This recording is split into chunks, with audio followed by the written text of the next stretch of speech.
मेरे जीवन दाता आदरणीय गुरुदेवी चौहान जी, शोरमा, मेरी आनंदी माँ और सभी आदरणीय साधु, मेरा आप सभी को नमस्कार, सत सत वंदना। मेरा नाम सुरेश कुमार, मैं हरियाणा जिला रोहतक से हूँ और कहानी तो जरा लंबी है, लेकिन समय के अनुसार कि चलना होगा तो अच्छा होगा। इतना समय मिला है उसी नहीं, समय बहुत है आपके पास, चिंता मत हरियाणा वालों के समय बहुत है, चिंता नहीं, समय की कोई चिंता नहीं। तो पहले मेरी लाइफ स्टाइल बहुत ही दूसरी तरह की थी, जिसमें मैं शराबी जिसको बोलते हैं, शराबी भी चेन स्मोकर था।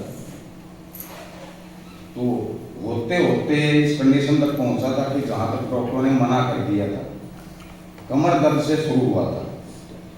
डॉक्टर को दिखाया, उसने बोला L4S5 में आपको प्रॉब्लम है, उसके लिए दवाइयाँ शुरू हो। 2 महीने 3 महीने दवाइयाँ खाई, उसके बाद ऑपरेशन बोल दिया कि अभी ऑपरेशन के अलावा कोई रास्ता बचा नहीं है। लेकिन ऑपरेशन में भी कोई गारंटी नहीं है कि आप चल पाओ या नहीं ऑपरेशन के बाद। तो उस दौरान फिर गोलियाँ शुरू हुई, फिर गोलियाँ खानी शुरू हुई। होते होते गले में दर्द शुरू हुआ, फिर दोबारा से टेस्ट करवाया तो फूड पाइप में कैंसर की गांठ होता है। उसके बाद दिल्ली अपना शिवाजी पार्क मेट्रो स्टेशन पर अपना पंचगव्य हॉस्पिटल है निजामपुर दिल्ली वालों का ही, उसमें जाकर एडमिट हुआ। 11 दिन मैंने एडमिट रखा, लेकिन कोई फायदा नहीं था, क्योंकि वही जो पहले मैंने सुना था, देखा था, वही वहाँ भी मिला देखने के बाद में कि वो एक ही दवाई, उसमें एक डॉक्टर, एक कुक, एक पीएम, एक सफाई और एक नर्स। डॉक्टर ने ड्यूटी लगाई नर्स की कि सुबह दवाई देना है इसको। नर्स ने ड्यूटी लगाई, मैंने यहाँ को किचन वाले की, आपको मैंने यहाँ पे दवाई दे देना है इसको। किचन वाले ने दवाई की जिम्मेवारी लगा दी सफाई वाले की, मैं लेट आऊँगी तो दवाई आपको दे देना है। तो वही दवाई मुझे 5 लोगों ने इकट्ठी दे दी, जो सा भी आया वही दवाई देता चला गया। किसी ने एक दूसरे से पूछा ही नहीं कि मैंने दी है या नहीं दी। तो दोपहर को डॉक्टर साहब का राउंड हुआ वहाँ, डॉक्टर मुरारी ने वलसाड से वहाँ, तो मैंने डॉक्टर साहब से पूछा कि डॉक्टर साहब कितनी बार दवाइयाँ लेनी थी मुझे अभी तक? 12 बजे तक। बोला 1 बार। 3 गाढ़े लेने थे आपको, 3 गाढ़े बनाते थे वो पाउडर के, बोला 3 गाढ़े लेने थे आपको। मैं तो डॉक्टर साहब कम से कम 15 बार तो ले चुका हूँ 3 गाढ़े, 3 करके 5 बार तो लोग लेते, 15 बार तो ले लिए वो। तो तब वहाँ पता चला कि कुछ भी ऐसा नहीं। 11 दिन के बाद उन्होंने छुट्टी दी, 1 हफ्ते की दवाई 8,000 की लिखी। जब 11 दिन में कुछ चेंज नहीं तो उससे कोई मतलब होना ही था। उसके बाद बीकानेर, धर्मशाला, हमीरपुर, जहाँ भी कोई बताता वहीं जाता रहा, देखते रहे। लास्ट में हमें फिर पता चला, भीलवाड़ा राजस्थान में उनके वीडियो देखे, डॉक्टर हंसराज चौधरी हैं आयुर्वेदिक के, उनसे बातें की।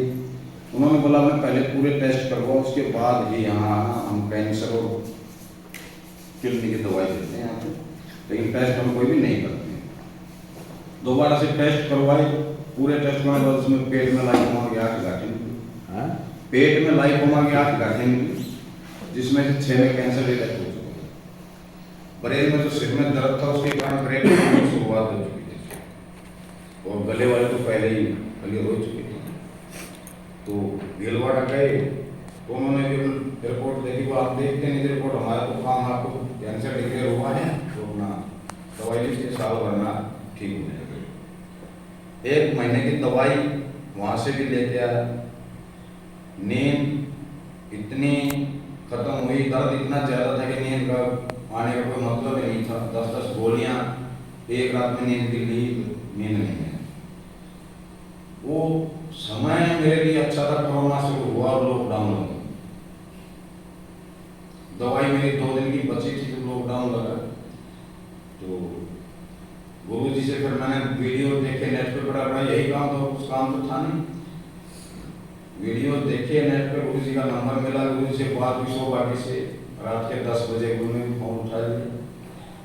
तो पहले दिन थोड़ा सा गुरुजी से भी बदतमीजी हुई मेरी तरफ से बोलने में, तो बातें कुछ ऐसी थी समझने में मुझे फर्क था। फिर समझो एक मानसिक प्रॉब्लम थी, बेटा है मेरा, बेटी है, इनको भी मैंने यहाँ तक बोल दिया था कि मुझसे ना कोई बात करेगा ना मेरे पास आएगा।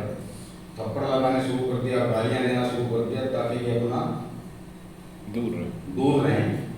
कोई कल को जाने के बाद कम से कम पापा को बुरे के रूप में याद करें, अच्छा याद करके अपना समय वेस्ट ना करें। यहाँ तक कंडीशन थी। बस उसी दौरान गुरु जी से बात हुई, पहले दिन कुछ ही बातें हुई, उसके बाद में गुरु जी ने फोन काट दिया। दूसरी रात को अपना गुरु जी ने फिर फोन किया, पूछे बेटा कैसे हैं। वहाँ से जर्नी शुरू हुई। ये 21 अप्रैल 2020 की बात है। 28 अप्रैल 2020 तक ऐसे ही गुरु जी ने रातों रात 4 घंटे 5 घंटे 6 घंटे बातें की हैं, सब कुछ बताया, अच्छे से समझाया। लेकिन वो एनीमा को ना मिलने के कारण इतनी देरी हुई। गुरु जी ने बोला बेटा यहाँ से नहीं दे सकते ऑनलाइन क्योंकि सब सिस्टम बंद है, कहीं कोरोना टाइम में सब कुछ लॉकडाउन था। तो जैसे जैसे करके 28 अप्रैल को मुझे एनीमा को अवेलेबल हुआ था। उसके बाद जब लास्ट में गुरु जी से बातें हुई तो गुरु जी ने जो बताया था मंत्र, वो भी मैंने ये सोच के विश्वास के साथ नहीं किया था। उसमें भी 8 बार की लड़ाई थी कि या इस बार या उस बार तो कम से कम हो ही जाए। उससे पहले जो मेरी हालत थी 1.5 महीने से बिल्कुल बेड पे था। 4 इंच गद्दा मेरा बेड का नीचे जा चुका था, मतलब जैसे अपनी पहचान देखा मेरा जो गद्दा रखा है ऐसे हिलने की गुंजाइश नहीं। थोड़ा सा इंच भर भी दर्द हिला तो दर्द इतना था कि पूछो। तो 6-7 दिन के गुरु जी को मैंने बताया, 6-7 दिन के दौरान के गुरु जी नींद तो बिल्कुल नहीं आती थी, बोले लेते। गुरु जी ने बताया कि बेटा फिर उस जहर को क्यों अपने अंदर डालते जो नींद आती नहीं है, क्यों दर्द की गोलियां ले रहे हो, नींद आती, दर्द उससे कम होता है, किस लिए डाल रहे हो जहर को अपने शरीर में, उसको फेंक दो। रात के 11 बजे गुरु जी का फोन आया था। बात करते करते मैं सो गया, मेरे हाथ से फोन गिर गया, मुझे पता नहीं चला, फोन चलता रहा। 3 बजे मेरी आंख खुली तो मैंने फोन उठाया, देखा तो गुरु जी का फोन चालू था। तब गुरु जी ने डांटा कि बेटा तू झूठा भी आदमी है, झूठा भी है तुम। हाँ गुरु जी बिल्कुल नहीं झूठा कैसे हो, जो बात की सच्चाई। बोला नींद आई है आप सुनो। गुरु जी हाँ जी आई नहीं, फोन हाथ से गिर गया, तो बेटा थोड़ी आई, एक और ज्यादा आई, और ज्यादा आई, तो कम से कम इतना तो हुआ। तो वहीं से निर्जला मेरा 11 दिन का था, वो वार पार का ही था। 11वें दिन समझो नैया पार लगने वाली थी। तो गुरु जी का फोन पे रहते हैं, मुंह में कोई आवाज जबान निकलने की गुंजाइश थी नहीं, हाथ पर हिलाने की गुंजाइश थी नहीं। फोन साथ में रखा रहा, से हाथ में उठाया, एक बार करके फिर 2 बार 3 बार कोशिश करके थोड़ा सा उठाया, आवाज मतलब गले से निकल गई, हाँ जी मतलब बिल्कुल मुझे सुनाई ना दी। बोला बेटा ठीक है पानी पियो। वो 12-13 दिन पहले पानी सिलेंडर पे से रखा था, पानी पिए कैसे, उठने की गुंजाइश थी नहीं। सोचा कि उठ तो सकते ही नहीं। एक बार देखा उठे तो उठ के बैठ गए, कोई पेन मतलब महसूस नहीं हुआ इतना ज्यादा, तो मैं हिल भी नहीं सकता था कि देखा कोई सपना। दोबारा से फिर वापस लेट के देखा कि सपना तो नहीं। दोबारा से उठ के पानी फिर पिया, आवाज निकली। गुरु जी ने फिर आवाज लगाई, हाँ बेटा जिंदा हो। हाँ नहीं, तो बस अब वापसी कदम हो चुके, अब अपना आप अपने रास्ते पे चलिए, मैं अपने रास्ते पे चलूँ। उस दिन के बाद में करीब 7 महीने मेरे और गुरु जी के बीच में कोई बातें नहीं हुई। जो बताया गया था रास्ता उसी पे आज हम कायम। और उसी दिन जिस दिन मैंने बार बार की लड़ाई शुरू की थी, ये भी प्रतिज्ञा की थी अगर मुझे नहीं जिंदगी मिली इस रास्ते में तो वो जिंदगी मेरी मेरे लिए या मेरे परिवार के लिए नहीं, दुनिया के लिए दवाई नहीं, दुनिया के लिए होगी।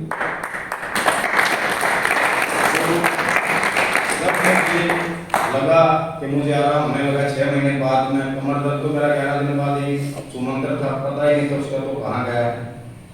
लेकिन जब कैंसर का 6 महीने 7 महीने बाद टेस्ट करवा तो 70% मुझे कंप्लीट मिला।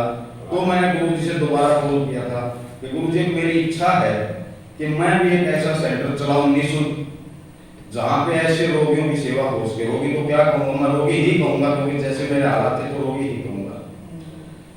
तो गुरुजी ने बोला बेटा देखो कैसे अफोर्ड कर पाओगे आप, उनको तो ईश्वर की मर्जी है, आपका आशीर्वाद है।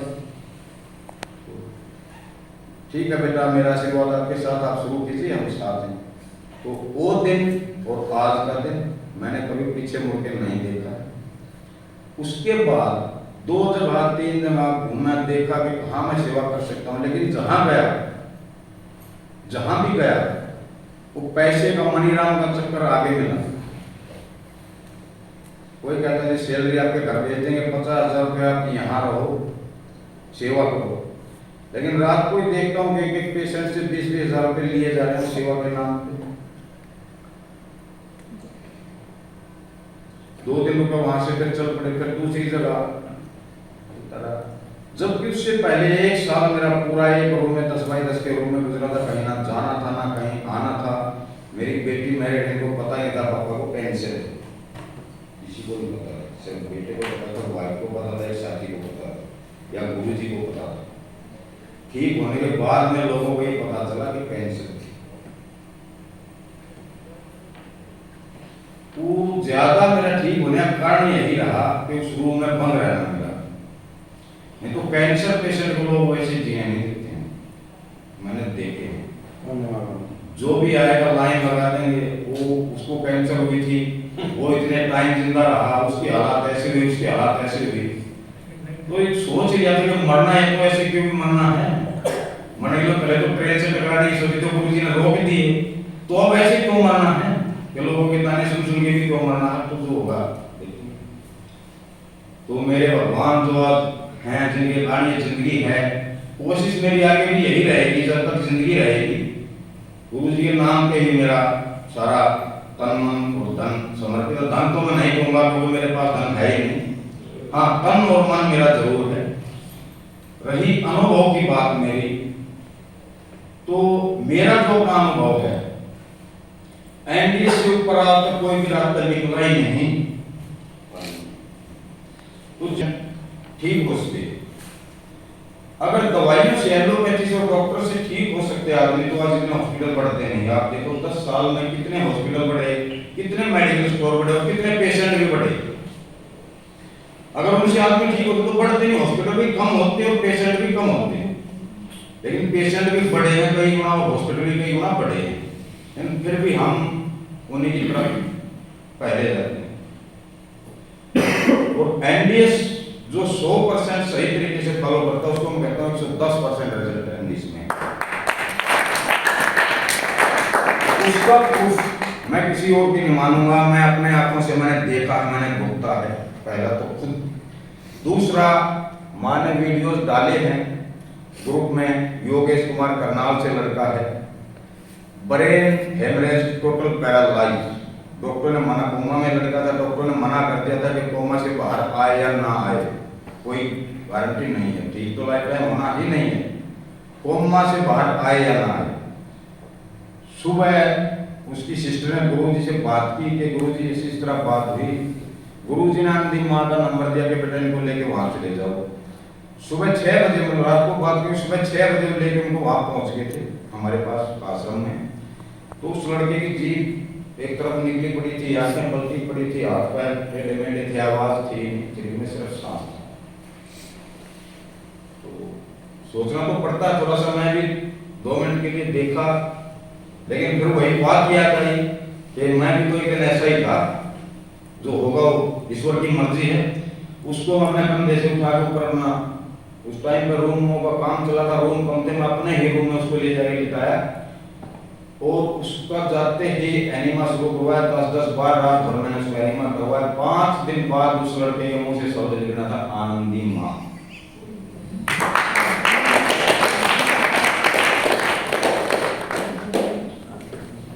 क्या करते उस लड़के ने धीरे धीरे चलना शुरू कर दिया। 6 दिन लगातार उसका निर्जल तक उसको होश नहीं था, निर्जला पे ही 5 दिन 6 दिन में रहा, सिर्फ एनिमा ही एनिमा और कुछ भी नहीं। एनिमा जिसको बेड काट के कभी उठाने लायक नहीं था, होश में था ही नहीं, बेड काट के नीचे बाल्टी रख के उसमें एनिमा करवाया करते उसका। तो होते होते समझो 1.5 महीने के करीब चलने लगा धीरे धीरे।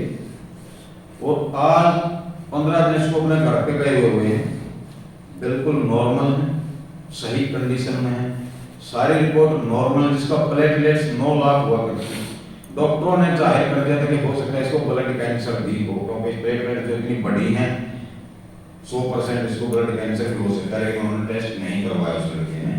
और आज उसकी प्लेटलेट्स 4 लाख नॉर्मल, सारे टेस्ट उसके नॉर्मल, अपने घर पे आराम से।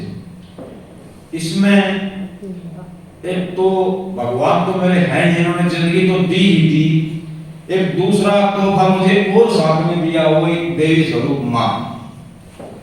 इन्हीं के तप के कारण मुझे वो मिली।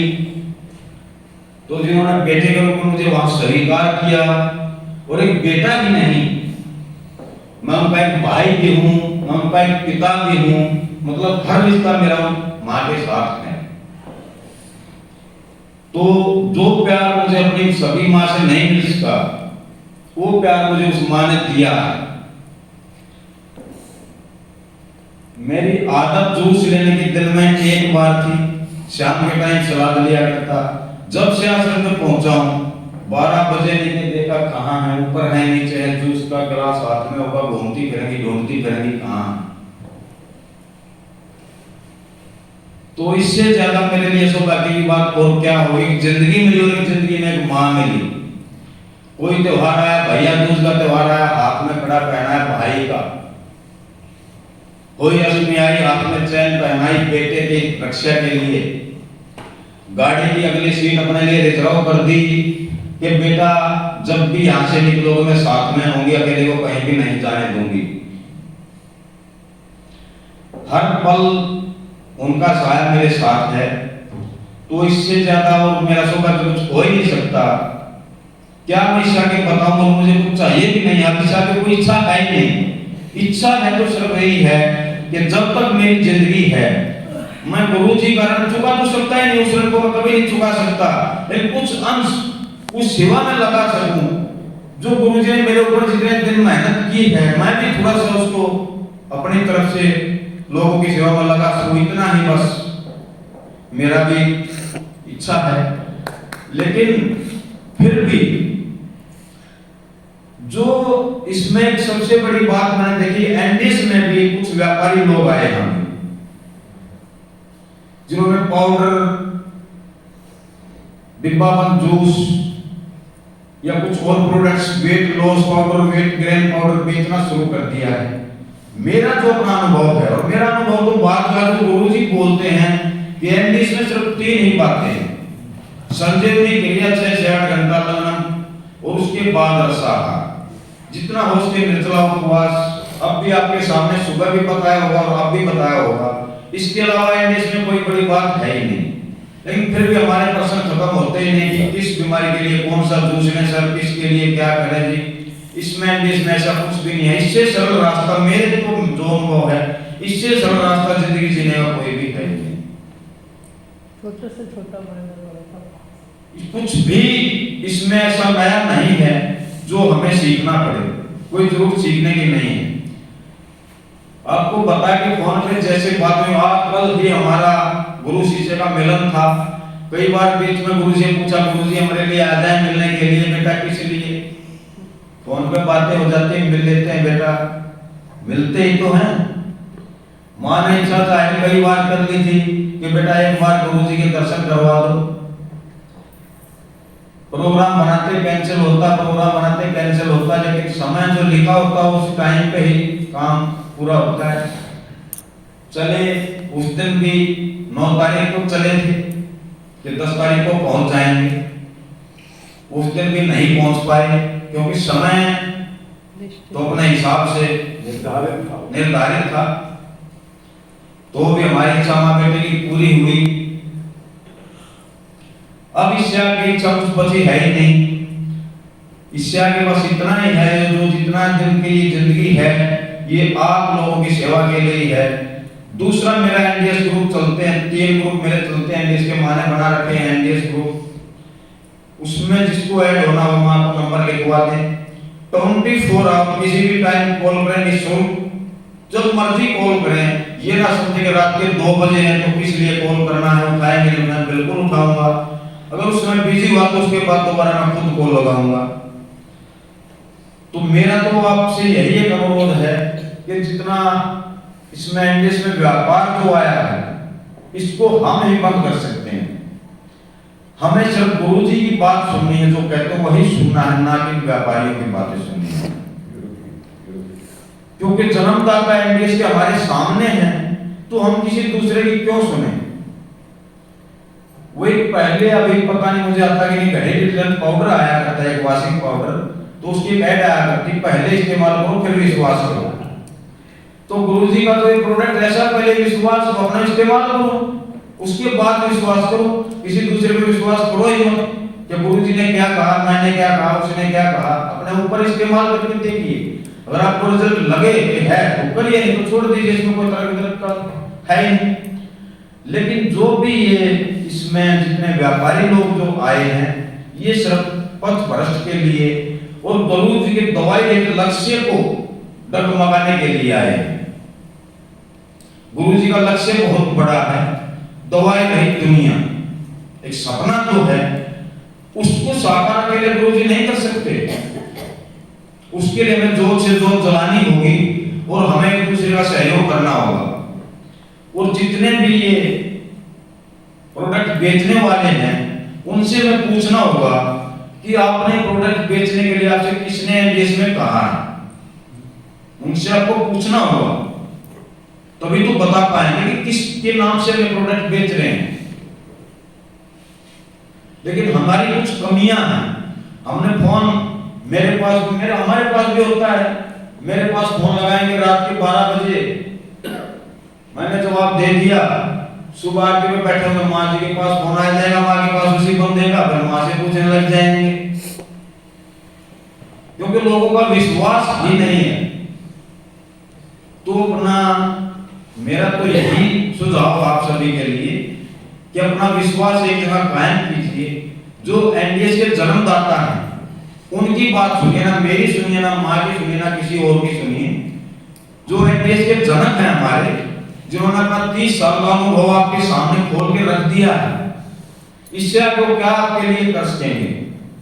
और दिन रात आपके लिए लगे हैं, लेकिन फिर भी लोग परेशान करने में लगे हैं, खाने कब खा लें जी, कब ना खाएं जी, ये दर्द हो गया जी हो गया। तो इसमें एनडीएस में ऐसा कुछ भी नहीं, गुरु जी ने बार बार बताया है कि करते रहिए, बाकी सब इसको पे छोड़ दीजिए, जो होगा उसी को करना है, वही सब करेंगे, हम कुछ भी नहीं है।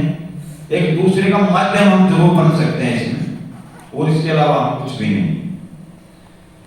तो अगर किसी का कोई पर्सन हो तो पूछ सकते हैं। बेटा एक बात आपको पूछना है, बोल रहा है, वो साधक पूछते हैं मुझे यहाँ भी कि आपको कितने महीने में नॉर्मल रिपोर्ट आया था, और आपने 11 दिन निर्जला करने के बाद जो 6-7 महीना आपने करे उसमें किस तरीके से करे थे, तो वो जानना चाहते हैं इन्होंने। माँ 11 दिन के बाद मेरा पहला जूस शुरू दिन से ही खीरा कटला टमाटर का रहा, दूसरा जूस हरी पत्ती का या सीजन है तो गाजर चुकंदर का। इसके अलावा तीसरा मेरा 6 महीने तक कोई जूस या खाना कुछ भी नहीं रहा, इसी 2 जूस पे लाइफ थी। निर्जला भी करे थे कि क्या, ये भी पूछे हैं। निर्जला शुरू में तो 11 दिन का बताया, उसके बाद में हफ्ते में 4 दिन, किसी हफ्ते में 3 दिन मेरा निर्जला रेगुलर था, बीच में कटाव नहीं था, रेगुलर 4 दिन। जैसे जूस पे रहा तो 3 दिन निर्जला, अगले हफ्ते 3 दिन जूस पे रहा तो 4 दिन कंटिन्यू निर्जला। ऐसे मेरा निर्जला 7 महीने तक चलता है। ऐसे व्रत रखते हैं, जो व्रत रखते हैं हम एकादशी का या वो ही होगा निर्जला तो एकादशी का। मैं कह रहा हूँ हरी पत्ती किस चीज की होनी चाहिए? कोई भी पेड़ के पत्ते, पालक, धनिया, अमरूद, जी बोलते जाइए, सब ठीक है। धनिया, पुदीना, धनिया, कड़ी पत्ता, बोलते जाइए, मेथी, साग, अमरूद का पत्ता, पत्ते पत्ते पत्ते बोलते जाइए आप। पीपल का पत्ता भी होता है। हाँ, जो पत्ता कड़वा ना हो, डालिए। सबका जूस डालिए। जिस पत्ते से दूध ना निकलता हो, 2 पत्ते छोड़ दीजिए, बाकी किसी भी पेड़ का पत्ता जो खाने लायक हो तो आप डाल सकते हैं। शीशम का पत्ता, दूसरा कुछ सालों के क्वेश्चन होते हैं कि जिस सफर पर जाएंगे वहां जाना है। गुरु जी से भी इतने क्वेश्चन पूछा था, देखा था, हमने सुना था कि गुरु जी 3 दिन के लिए ट्रैवलिंग पे हूँ तो क्या खाऊं, वहां तो कुछ ना कुछ पका हुआ भोजन लेना होगा। लेकिन ये सिर्फ हमारा एक बहाना है। आज के दिन कहीं भी जाओ स्टेशन पे कोई सब्जी वाला, फ्रूट वाला बिल्कुल हर हाल में मिलेगा, नहीं मिलेगा तो हमने घर से भी लेके चल सकते हैं। फिर जूस का बहाना बनाने के सर पहला तो मेरे से जूस पीना है तो मिक्सी को साथ में कैसे लेके जाएंगे, तो जूस तो नहीं पिया जाएगा।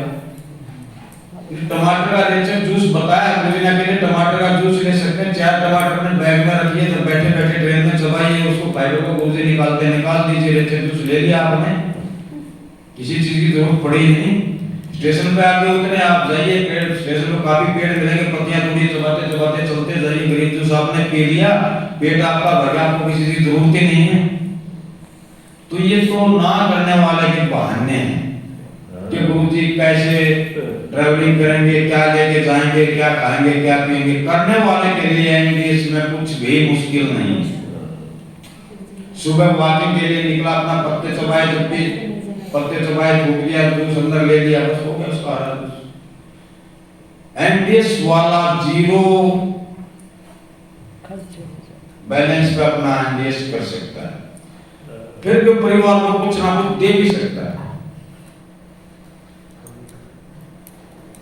कद्दू का हम जूस पिए, लौकी का हम जूस पिए, जो फाइबर बचा हमारा उसको हम फेंक दे। रायता हमारे परिवार में बनता होगा लौकी का, बताएं कोई माँ बहन कैसे बनाया जाता है, बताएं। उतर के बढ़ाते हैं, बॉयल करके निचोड़ के बनाया, उसका पानी दही में डाल देते हैं, डाल देते हैं। वो काम हमने पहले ही कर लिया, पानी उसको हमने निकाल के पी लिया, आपको निचोड़ के दे दिया तो हमने, वो तो आपका काम आसान कर दिया। आप अपना रायता बना के खाइए उससे, हमने कुछ नहीं लिया उससे। आपको तो गले में फेंकना तो निचोड़ के हमने पहले पी लिया, आपको लौकी दे दी, कद्दूकस करके दे दी, बल्कि आपको काम कम हुआ, आपका ज्यादा तो नहीं हुआ ना। तो एनडीएस वाले कोई खर्च है ही नहीं। कोई कहता सर इतने महंगे फ्रूट हम कैसे खाएंगे, चाय कम से कम 15 रुपए की है, दिन में 10 चाय आदमी पी लेता, 150 रुपए की चाय होगी उसकी 10, 150 रुपए का फ्रूट और वेजिटेबल तो शाम तक आदमी खा नहीं सकता। और बाकी खर्चा तो सवाल रहा, 3 टाइम वो राशन जो उनका तो अलग ही रहा है। तो ये तो ना करने के बहाने हैं। एनडीएस से सरल रास्ता जो गुरुजी ने हमें दिखा दिया है, इस दुनिया में कोई रास्ता ना तो आगे आ सकता है और ना पीछे था। पीछे था हमारे पूर्वजों का यही रास्ता था, लेकिन हम इससे भटके थे। जो गुरुजी ने उसको दोबारा से लाइन पे चढ़ाया है, और हम अगर इसमें गुरुजी का सहयोग करेंगे तो एक दिन ऐसा जरूर होगा कि इसका झंडा जरूर वर्ल्ड में लहराएगा।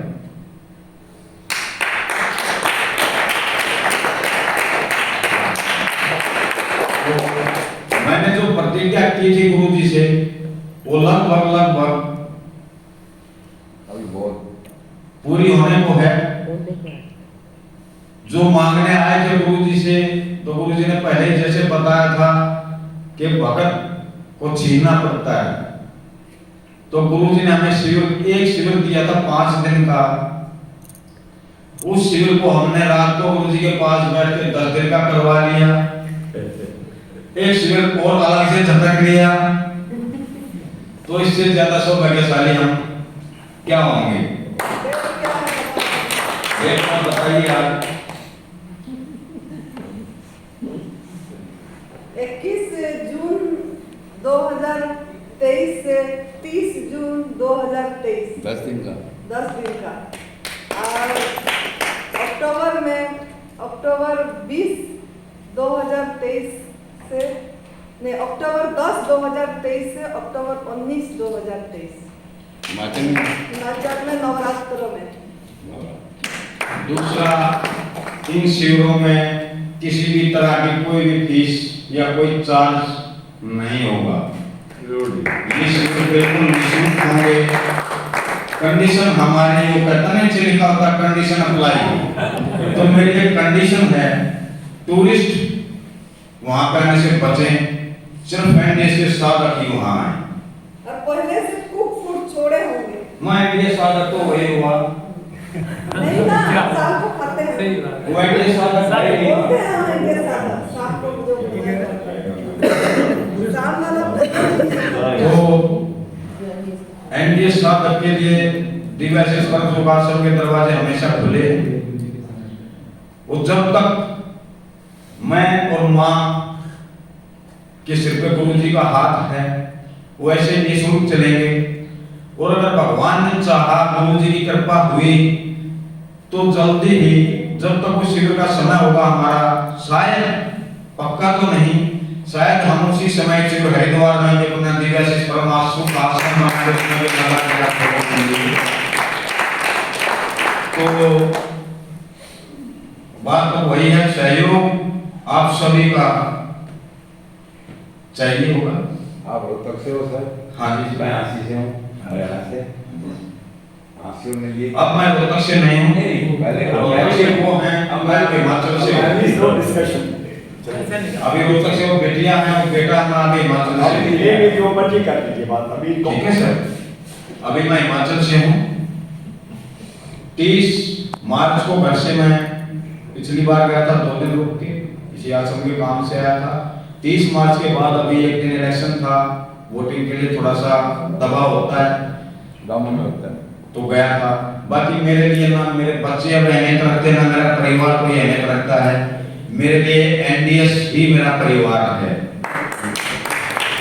और हिमाचल ही मेरा घर, मेरा देश, सब कुछ हिमाचल है। और उस आश्रम में मेरी माँ, वही मेरा सब कुछ है। मेरे भगवान जो आपने देख ही लिए हैं, एक भगवान का तो आंचल सिर पे रहता है, दूसरे भगवान का कल आशीर्वाद मिल गया अच्छे से हमें, इससे आगे कोई इच्छा है ही नहीं। वो व्यक्त है, खुद ही को कर बुलंद इतना कहत खुदा बंदे से पूछे तेरी रजा क्या? कहाँ बुलंद करने की ताकत थी, रेल से टकराने की ताकत थी, बची थी आपने सब कुछ पा गए, खुद ही को कर बुलंद बुलंद किया है। ताकत इतनी बची थी, रेल से टकराना बाकी था। गुरुजी को बोल दिया था आत्महत्या करनी है गुरुजी।